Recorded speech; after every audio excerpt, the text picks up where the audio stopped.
Hello दोस्तों, हमारे Sushila kitchen के गीत में आप सबका बहुत बहुत स्वागत करते हैं, वेलकम करते हैं और अभिनंदन करते हैं। आज आप लोगों को एक बहुत ज़बरदस्त सोहर गीत सुनाने जा रहे हैं हम लोग। बहुत सुंदर, बहुत अच्छा सोहर गीत है। एक बहू अपने सासू से क्या कहती है, आप लोग इस गाना के माध्यम से सुनिएगा। बहुत प्यारा, बहुत ज़बरदस्त गीत है, एकदम तगड़ा नोक झोंक।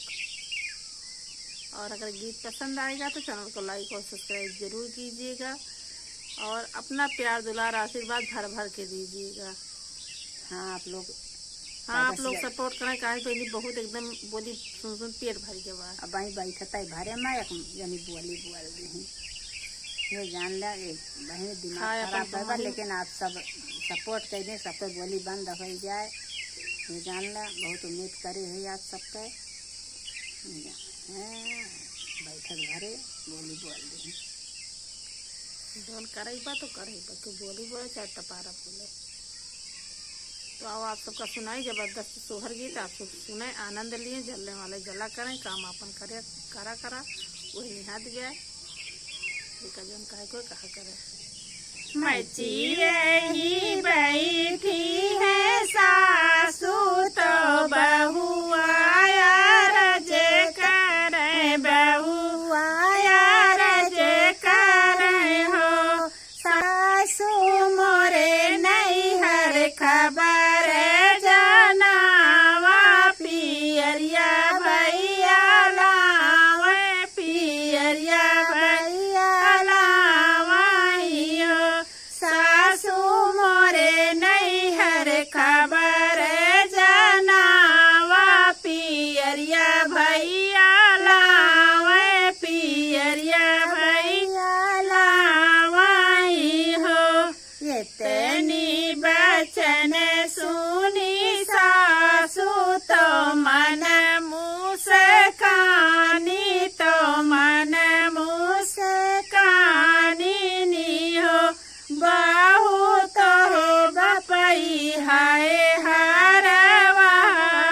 माइया गोबर काढ़े, माइया गोबर काढ़ाई हो,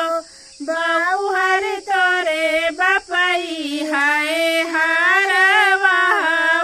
माइया गोबर काढ़े, माइया गोबर काढ़ाई हो, बहू तोरा भैया करथे किसनिया पियरिया कहाँ पाई है, पियरिया कहाँ पाई है यो, बहू हर तोरा भैया करथे किसनिया पियरिया कहाँ पाई है, पियरिया कहाँ पाई है यो। ये तेरी बचन सुनी बहुआ तो बहुत दुखित भाई, बहुत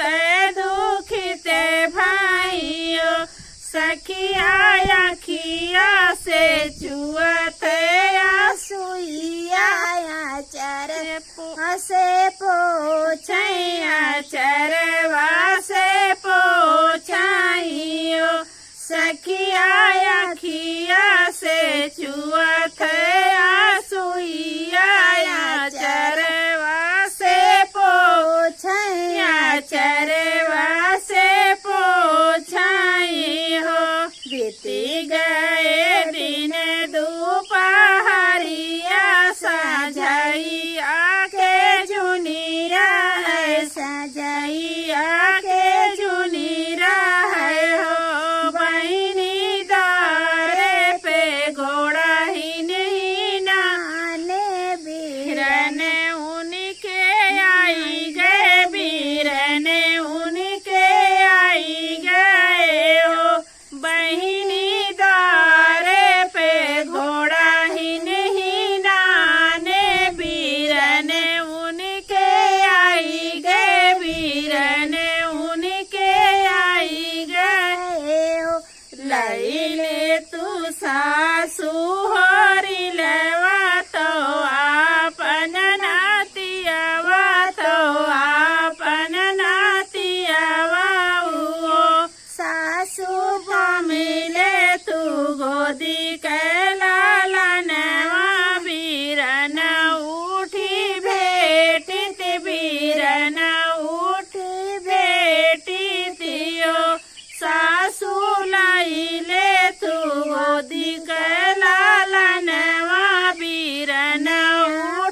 पूछियावा हमारे बीरन से तो काऊ काऊ लैया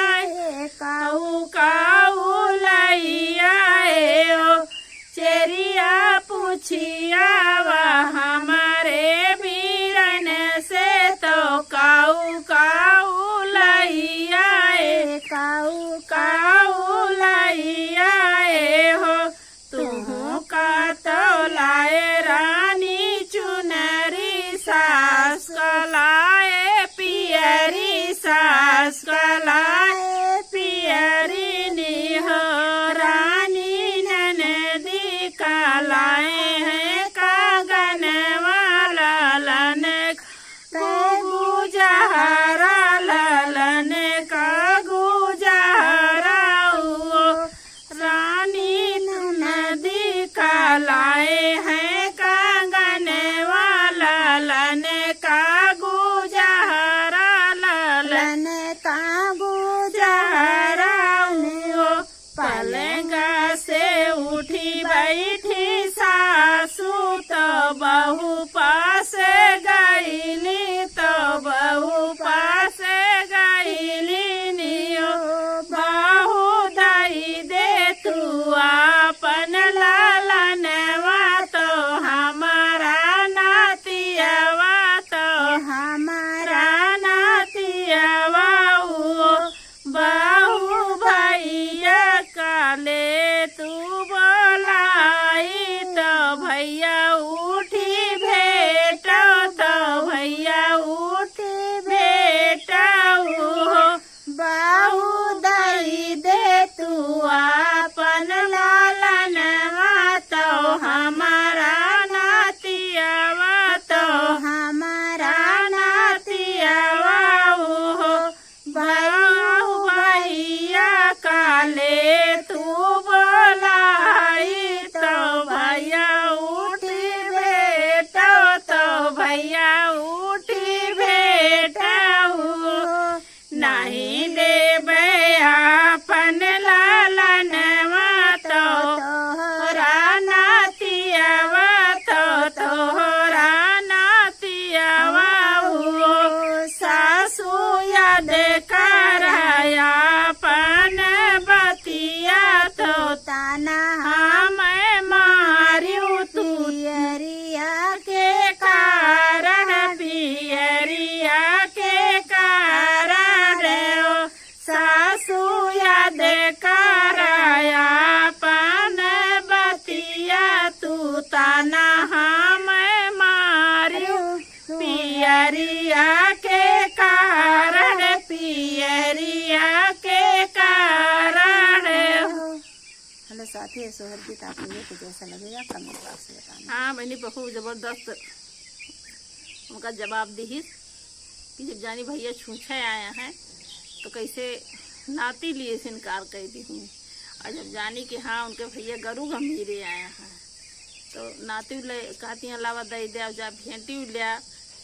तो ये से तो सास आज के जमाना में पड़िया हैं। फिर मिलेंगे अगले गाने के साथ, तब तक के लिए धन्यवाद।